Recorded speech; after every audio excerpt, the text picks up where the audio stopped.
Good afternoon, guys. How's everyone doing on this Friday afternoon?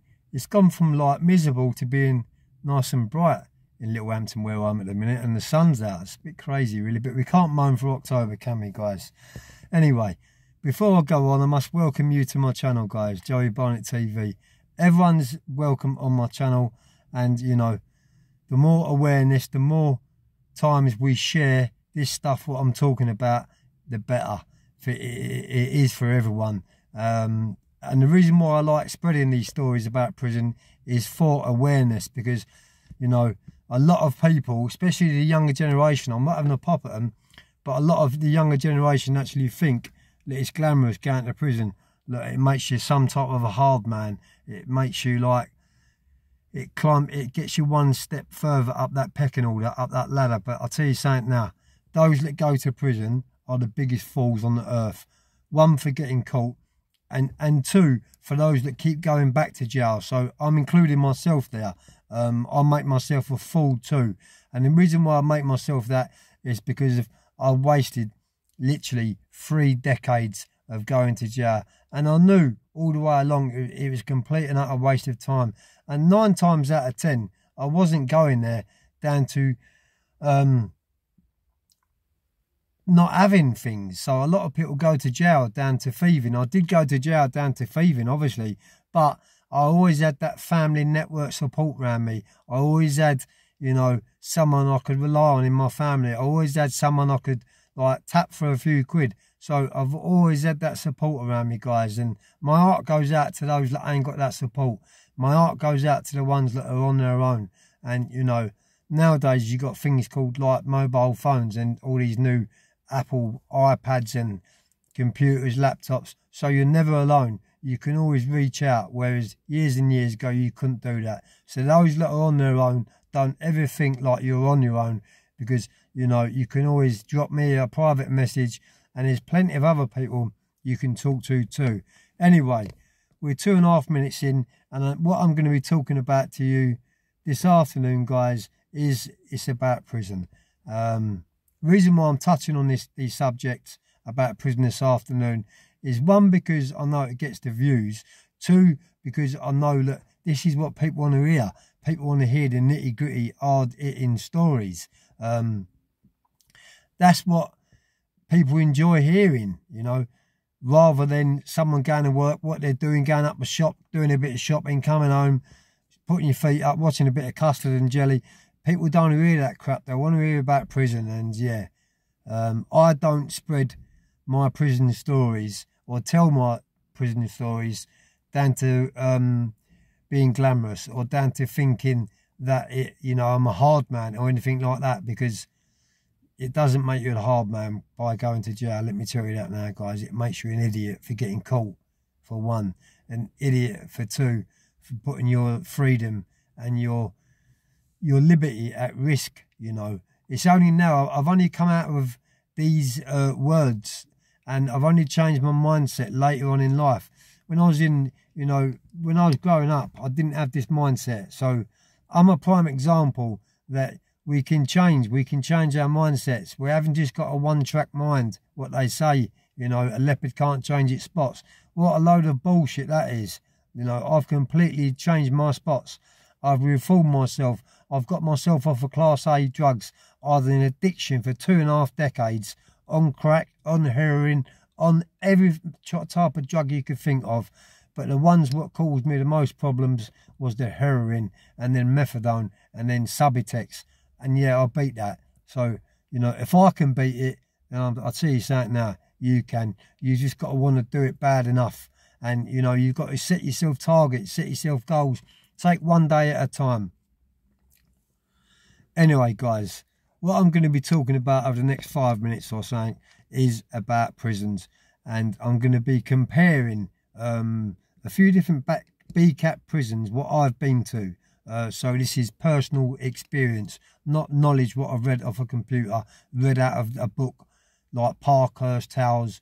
You know, I know they're good books, I know that, but that, you know, this is coming from straight out the horse's mouth, and what I'll tell you is they're dead honest truth.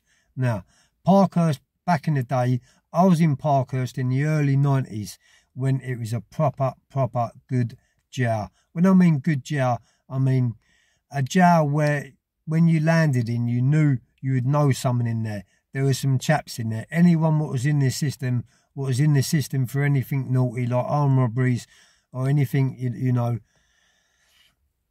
anything. And it could be any crime, you know. But if you was a chap, you were sent to Parkhurst. Now, it was a good jail, as I said, in the 90s. And probably in the 80s too, you know. You had some big names in there. Bronson, the Crays, you know, Frankie Fraser. They've all been in there. All the big names of London have been in there. Now, when I went back in there, for the second time, that it would have been around 2000s, probably 2001 maybe, when I got that big massive double figure sentence. And when I went back there, it had completely and utterly changed. It still had the name on it, HMP Parkhurst, and there's still a few of the let me sort this stick out. There's still a few of the old school screws left in there, what was there from back in the day. Those all right, them screws, you know, they could relate to you. They knew what was what, you know. They've heard it all before, they've seen it all before, so they've got no point to prove. But when I went back there in the 2000s and 2001, there was all new breed screws there, and they had a point to prove. You know, they had a ladder to climb up. They wanted to get noticed, and the difference between Swellside and Parkhurst was, you know, they're both BCAT training jails, but Parkhurst, you know, was not a touch. Done about back in the day, it was naughty, but not for violence. Having chaps in there and bits and pieces like that. But yeah, Swellside beat it for violence and for people getting ironed out, for people getting like attacked, having life-threatening injuries. But anyway, yeah, we all know Swellside was a naughty jail. There's a bit of controversy around it. Some people were saying there's other naughty jails. There is, you know. I'm not saying there isn't. Especially up north Scotland, you know. Frankland, by the way, used to be a dispersal jail. You had Full Sutton, Frankland, Whitemore, and Long Larton. Those the 5 Cat A dispersal jails. A few people are asking me, what is a dispersal jail? A dispersal jail means it's like a stepping stone, which hold category 8 inmates like myself. You know, you didn't have to be an A-cat to go to a dispersal jail. You could have been a B-cat, but if you was a B-cat in a dispersal jail, it means you was unmanageable in a B-cat training jail. So, you know, they sent you up to an A-cat jail to teach you a lesson. But, you know, hard lessons were learned, and in there was a college for crime. That is where you met all the big, massive names. Mickey Steele, Jack Holmes, the Essex Boys, and bits and pieces like that. But yeah, I'm going to talk about Parkhurst. I'm going from one story to another.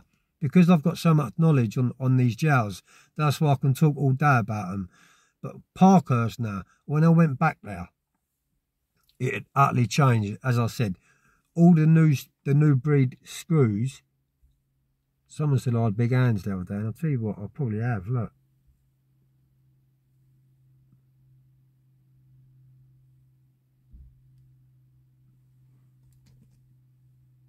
Working hands. Get up there, brother. But yeah, anyway, we can all have a bit of banter and a bit of joke, can't we? I'm not like that nowadays. But, you know, if man was pushed into a corner, if man had no choice, then, you know, man's got to do what a man's got to do. Let's put it that way, guys. I'm not going to mention no more about that because I'm a reformed, changed person. That's not me nowadays. Although if push comes to shove, and anyone, you know, brought it to me in such a way, or to my family in such a way where I had to turn to violence, then I'm afraid to say that would be the case, you know, because that's the only way I knew, and that's the only way I know, still is today. You know, you just can't tell what's around the corner. You really cannot tell. You could go for a drink tonight in a pub, have a fight, you know, like people do fight, punch someone in the head, he could fall over and die. So you can never ever say never. But yeah, Parkhurst, let's go back to Parkhurst. when I went back there, man, it was completely changed. All the screws were new breed screws. They was all like cousins, brothers, and the reputation, the rumours in there was that they was all interbred. Because those cousins, those brother-in-laws, those like nephews, and you know, there were stories in there that